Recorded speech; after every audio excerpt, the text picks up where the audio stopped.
All right, so we're going to make a pinch pot with an ornate foot.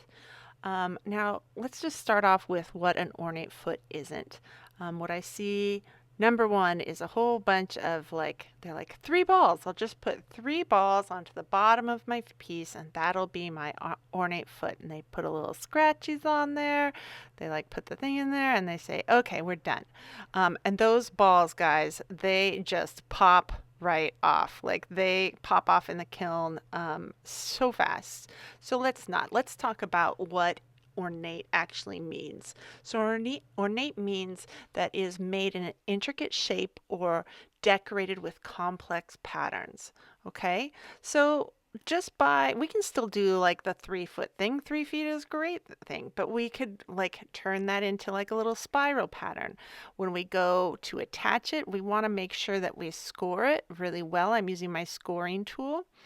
And then I do water, scratch, water, scratch, water, scratch until I have a good goopy substance kind of made onto that surface. And as I'm putting it on there, I'm pressing from the inside and just really gently pressing on the outside until goop kind of wedges out of the edges. If you got goop, then you're good. No goop, no good, guys. So you want to make sure that that is coming out the sides. Now, I'm not totally happy with that one as a thing, so let's try out something else. I like nature and that sort of stuff, so I think I'm going to make a stick. So let's create a more intricate shape. Again, I'm going to scratch up this to make like a little bark texture, and then let's add a little like broken off like twig or something like that. I'll work off screen again because that's what I always do. I'm trying really hard, guys. I'm trying. Um, and I'm going to pay attention to all the sides of this. So I'm actually making like just like the end of the stick and then the top of the stick. Make sure that my pattern is coming through completely. And I don't really know how I'm going to attach this. I do like my little stick, but I don't know how this is going to how do I want to attach this on here? Which honestly, the answer is I have no idea. So cute idea, but I'm not inspired yet. You know what I am, but this does have me going on like kind of a woodsy like thing. So I'm thinking maybe I want to have more like roots or vines or like antlery something. Um, so let's try that out and see if I can make something that I like. Again, this should be something that you are playing around with. Don't tie yourself, like go for a general like idea about what you want, but don't tie yourself to something and make it so that now you had this idea and you didn't turns out you didn't like it and now you're stuck with it. You're not stuck with it. Um, Play around a little bit. Okay, so I kind of like this little idea. And so I don't need these guys anymore. And I am trying to make sure that I'm having like nice and smoothed out. Like I want it to be like really flowy and antlery. And so I'm going to make 3 of these guys. And let's just turn on some music while we watch some antlers be made.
right, so I finished my piece and now I just need to actually level this out. So I need 3 points that are touching, that are roughly like in the middle, and you can, so I'm doing this with the plexus so you can kind of see how I'm getting those shapes and determining them. So that's gonna be how it sits. And it does sit, but when I fire this and as I'm letting it dry, so like it can support its own weight, but these are spindly bits, so they're gonna break off. So I wanna make sure that I fire it upside down. But yeah, it does touch in all the right spots. All right, there you go.